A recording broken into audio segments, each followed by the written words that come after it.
Hi everyone, this is Dan Dix reporting for Press for Truth, and I have some groundbreaking information today in regards to the Boston Marathon bombing suspects.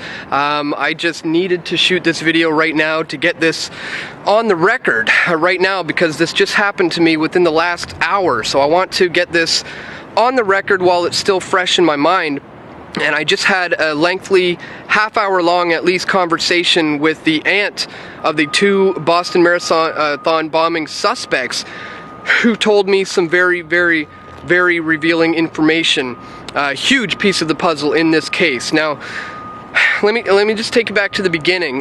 This morning, I contacted Maret is her name, the aunt of the two suspects, and asked to arrange an interview. I got her on the phone and told her my name is Dan Dix. I'm from Press for Truth, independent media outlet, and we would like to interview you and speak with you.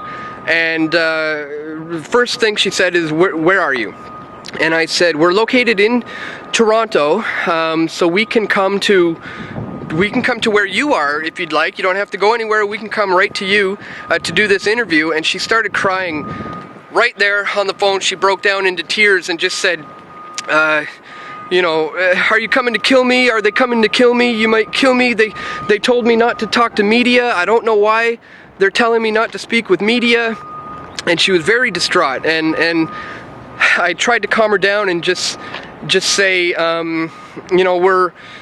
we just want you to tell whatever you have to say, whatever it is you want to get out there, the information to the public. We're not like your other reporters. I saw you on the news. The mainstream media did not represent you properly, and we want you to have your voice heard. And she then said, okay, come. I have things I need to show you. I have things I have to show you.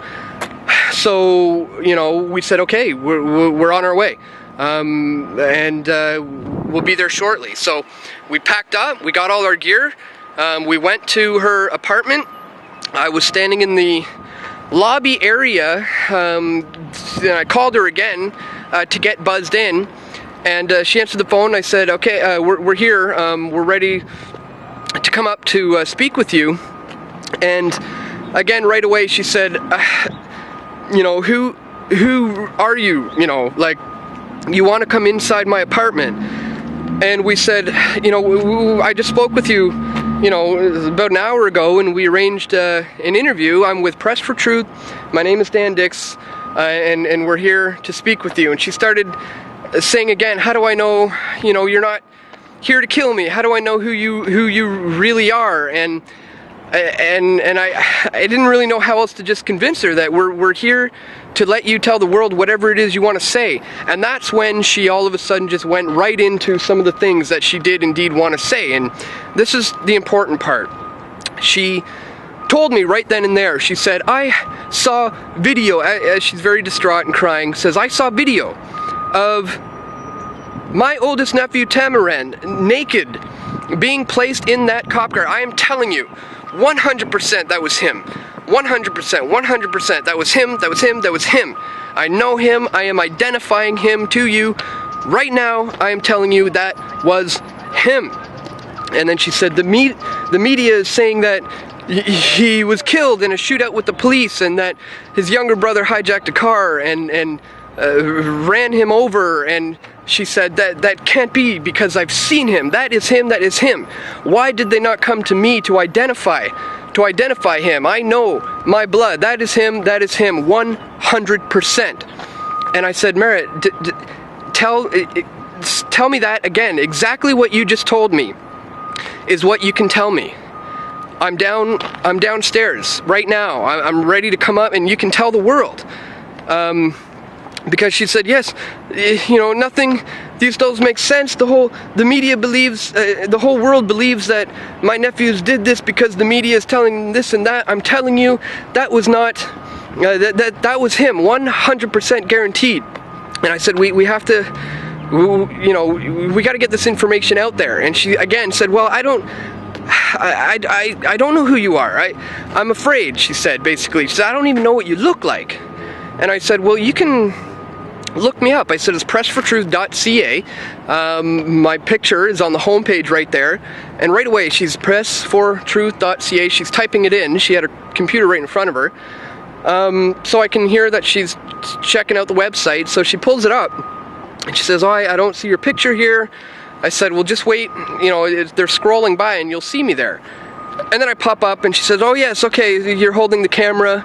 And I said, yeah, that's me there with the beard holding the camera and the microphone, and yeah, that's me. I'm downstairs ready to come up and interview you now. And she cut me off right then and there and said, computer just crashed. I have virus. Screen went blank. I think they're watching. Started crying again. And so at this point, obviously, she's trying to ascertain what my agenda is. She was very, very concerned that I was there to cause her harm, and she pretty much had to just say, you know, I can't trust. I don't know. I just can't trust who you are. You said you are, and I said the world needs to hear what you just told me. And she said, well, you tell them. I just told you. She said, you get that video, you post it on your website, and you tell the world that I said that was him. I'm identifying 100%. And I said, well, they're not going to believe me if I tell them that you told me this. People will say, how do we know that she told you this?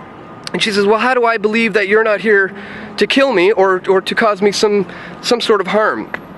And so basically, you know, she just said these questions don't add up, and things don't make sense, and they were set up. And I said, yes, I know. Their mother said they were set up. Their father said they were set up. You are saying they were set up. There's a lot of questions that do not add up and don't make sense. She said, questions, what questions? And I said, well, you know, I've been following this as well, and I want to know about those federal agents or the security firm who was there in their khaki pants, khaki boots, you know, black coats and backpacks. And she said, yes, I know. I know who you're talking about, those guys. I've seen those pictures and videos. I know, yes. And I said, yeah, exactly, right? Like, who were those guys? And she said, why you ask me? Why are you asking me? And I tried to say, no, I'm not asking you. I'm just trying to let you know where I'm coming from, that I've come across similar information. And, you know, the fact that their mother said that they have been in contact with the FBI for the last 3 to 5 years. And again, she just reiterated that, said, look, you tell the people that the naked man was him. Why did they not ask me to identify? She said, why are they not, you know, asking me to identify this? This is my blood. I know, in deep down, this is him. I know it 100%. You tell the people. And again, I just tried to do my best, and obviously, you know, she's probably doing the right thing by not letting us in. I mean, technically, I don't know her. We are strangers showing up at her apartment, and I just didn't know how else to convince her that we're not here to cause you harm. We're here to let you tell your story to the world, and this information that you just told me is important, and people need to hear it. And she basically just said, no disrespect to you and your team, but I have to hang up, and you know, I'm sorry. And I mean, this manhunt just happened 2 days ago, so she probably hasn't even slept. She probably hasn't eaten a lot. She's not in a very good place right now. So, you know, she originally agreed to the sit-down one-on-one video interview with me, but again, when we got to her apartment and she was trying to figure out, you know, if we were there to cause her harm or not, but she did say, this is what I have to tell the world. The man in the footage was my nephew, the oldest one. I'm telling you, 100%.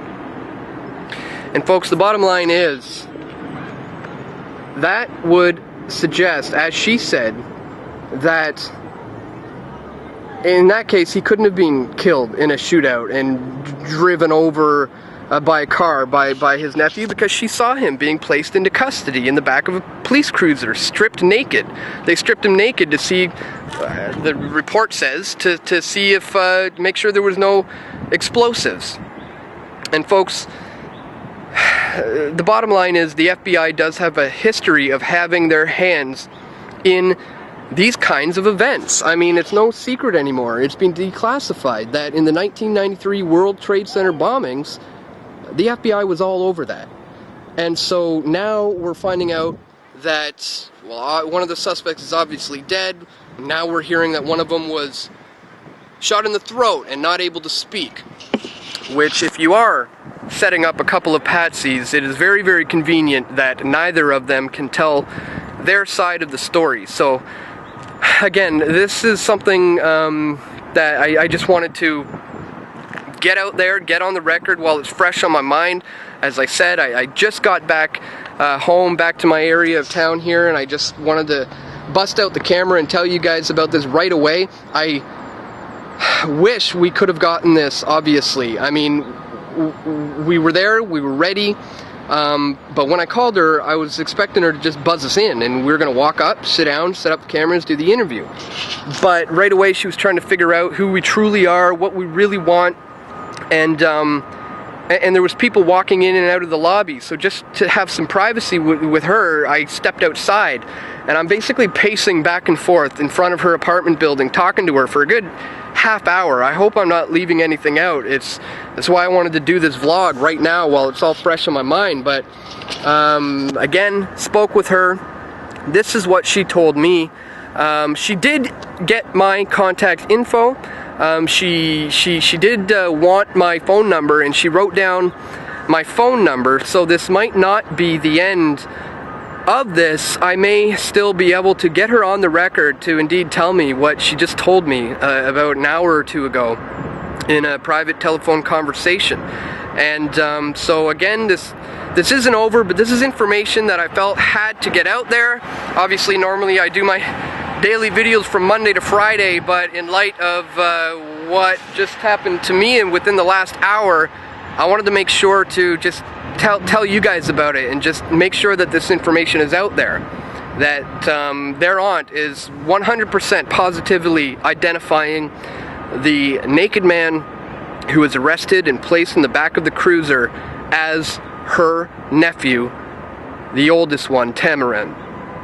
So, again, this is still ongoing. Perhaps when she's not as distraught, and maybe when she gets a chance to check out what we're about, perhaps she'll want to call me back and explain to me what she told me today, but on the record. But again, I just really felt that I needed to relay this information to the rest of the world and let you guys know that there's some deep FBI involvement in this case, and we just simply cannot take what we're hearing from the mainstream media to be truth. So many misaccurate reportings, inconsistencies left, right, and center. The situation with these guys who were there before, during, and after the bombing. You've probably seen the photos and the videos by now. All these questions have gone unanswered, and so that's why we're going to continue to get to the bottom of this one, folks. And I'll do my best to stay on top of this latest groundbreaking information which she just revealed to me, which I am now trying to tell the rest of the world, folks. So again, I'm going to stay up. I'm going to keep up on this one, and I'll keep you up to date. And this is ongoing. So, wish me luck. I mean, pray for me. It was a little nerve-wracking just having this conversation in front of her apartment when she's telling me this kind of groundbreaking information that has not yet been revealed to the world through any of the mainstream. Anyways, guys, that's all for me for today. Again, I needed to get this off of my mind while it's still fresh on my mind. I will keep you up to date with any further updates that come in. And other than that, folks, you can tune back into pressfortruth.tv tomorrow or pressfortruth.ca, and I'll be right back reporting on this again tomorrow. And anyways, guys, that's it. Just wanted to let you know what's up, and I'll see you all right back here tomorrow. Take care. We ran towards the scene. The police had, from multitudes of agencies, all had their weapons drawn, pointing at a vehicle that we could not see from our vantage point. They were screaming for somebody to put his hands up, to get out of the car. At some point he did do that. because then we could tell that the officers were relaxing. We still couldn't see the car or the suspect. Then at some point, they brought him from his vehicle to a police car. He was completely naked. He'd been, during the confrontation, I did hear him, and I believe you may be able to hear this on the tape we shot. They were ordering him to remove all his clothes, including his underwear. It was clear. You heard the police officer say, remove all your clothes, yes, remove your skivvies. Exactly, exactly. So that's when they brought him completely naked into a police car. Was he in handcuffs? I believe he was cuffed, yes. He was being escorted, put in the car. So about 10 or 15 minutes ago, the FBI arrived. When you said the FBI arrived, yes. What kind of vehicle and who came out of that vehicle? Several FBI agents in various states of either civilian clothes or tactical gear, wearing their blue FBI jackets. They came out, they went to the vehicle where the suspect was seated and removed him from the vehicle at one point. Now, at this point, they'd gotten him dressed. He was still barefoot. He was wearing pants and a jacket, handcuffed from behind. They led him away from the vehicle towards a wall of a business. They shined flashlights in his face, and it looked like they were taking photographs. I couldn't tell exactly what they were doing, but it looked like they were taking photographs of his face. Once they completed that, they walked him back to the vehicle and started to question him extensively for about 5 to 10 minutes.